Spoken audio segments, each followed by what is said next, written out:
YouTube? My name is Ekuegan. You call me EK. Good morning, good afternoon, good evening, happy midnight, sad midnight, high morning, whatever it is.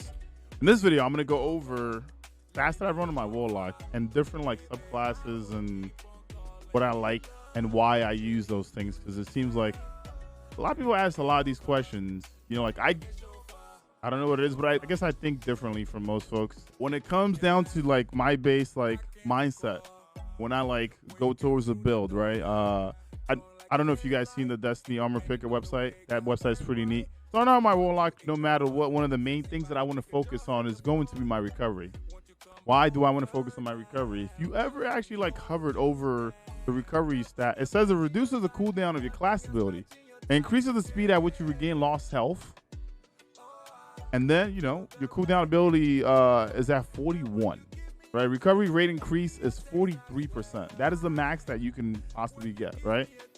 But here's the thing that's cool about it too. It's not just because it helps you recover, it also brings you a rift, right? And with that rift, you can kind of play multiple ways. You can either have a healing rift that could be another purpose, like if you feel like you need to recover even faster, right? A rift and the recovery rate increase, that percentage goes up. It's not 43% anymore, right? Another neat thing about having your class ability stat being tied to something is that it allows you to open up stuff like Dynamo, right? Dynamo is tied to each character's class ability. And if you need to see what Dynamo does for you, I have an entire video on my YouTube. Like, just type in Dynamo, D-Y-N-A-M-O, and you actually get that video. It will help you get your super pretty freaking quick if you use your class ability properly. The next thing for my Warlock most of the time that I go into, if I am running something that relies around my super energy, is going to be Intellect. Intellect is the next thing that I focus on, right? So I am basically trying to go for 100 recovery, 100 Intellect, right? Now, let's say that I'm doing something that comes with Well, for example. The Well subclass is very, I feel like a lot of people use it, but they don't know how to use it. I'm sorry to say this, but I've seen a lot of people kind of like panic when they have their rift and they're trying to get a grenade, but they forget that if they put their rift down and their teammates step in there, it's going to give them grenade energy back. And if they use the healing nade on their teammates, it's going to give you back energy for your rift, right? So it's like a constant shift that happens, and you can actually put that together with Dynamo and almost like get this like circle of like energy going to where like you can get you super pretty quick, right? So if you see me run a Well subclass, I'm probably not going to be running much discipline. Why am I not running discipline? There's something called synergy on that subclass, right? And if you know how to use it, you'll be fine. Now, next thing. Resilience is something that I like to use because I like to live. And Bungie over time has been messing around with resilience.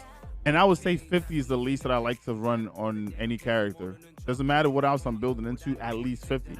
All right. Now, a lot of people don't believe in resilience. There's a lot of people that play Destiny that tell me that resilience is useless. People just say, just run recovery and be fine. But there's only so much you can recover from, especially when things can one-shot you. There's no recovery from something when you get one-shotted by it.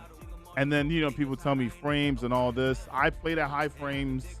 I was doing Glassway. I got hit with snipers and I lived. And why? It was tied to my resilience. And I have like video proof from my YouTube video. The resilience stat, Bungie has been messing around for a bit here. Resilience increases the amount of damage you can take before dying. All right. It also reduces the amount of damage you take when breaking out of stasis. That was done for Crucible. So, you know, if you're playing Crucible, I mean, there's enemies that like freeze now in PvE. But if you're playing Crucible, some people like the resilience up, right? Because they can get out of there. I like it up because I like to survive, right? Why not be resilient and still have recovery? I feel like the Warlock kind of has like best of both worlds in that instance. All right. Mobility is not something that I build into. I am not a speedrunner, but to each their own. But Warlock, main important thing. Ready? Recovery. First stat. I want to get to max. Next thing, Intellect. It doesn't matter what super I'm kind of like going with. The only one that I would say is going to be different is going to be Stasis for me. All right. The Warlock turrets are so good that I build into discipline and recovery first. All right. Now, if I'm gonna sit here and kind of break this down, I actually have like I have triple hundreds for this. I don't have like the setup on me right now, but I have triple hundreds where it is 100 discipline, 100 recovery, and 100 resilience. And yes, you're gonna think I'm going crazy because I said 100 resilience. My gear is kind of funky here, but if I add like resilience mods into these slots here, you will kind of see that this will go up, right? 1, 2, 3, 4, 5. This will go up to 100. I'm going to go into the breakdown here, okay? While I'm near frozen targets of friendly stasis crystal, I take reduced damage.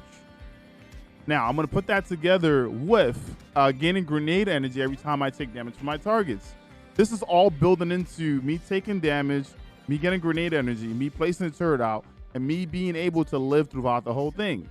Another cool thing about this is, like, if you run something like Whisper Conduction, right, stasis shards will be coming to you as well. This also adds resilience and intellect to your build. So there are multiple things that go together here, all right? Having the Bleak Watcher out and taking damage and being able to recover really quickly because your recovery is at 100, having your grenade at 100, and running something like Eye of Another World, which basically buffs your ability regen and makes it go past 100, is one of the best like setups for a Warlock in the game. But that's just on Stasis. If you need to see like my entire Stasis build, I made an entire video. It's on YouTube. Just type in EK Stasis updated build, and you'll kind of see what I'm talking about. All right. That is it for this video. Thank you for watching. I'll see you on the next one. But this is why I start out recovery on my Warlock.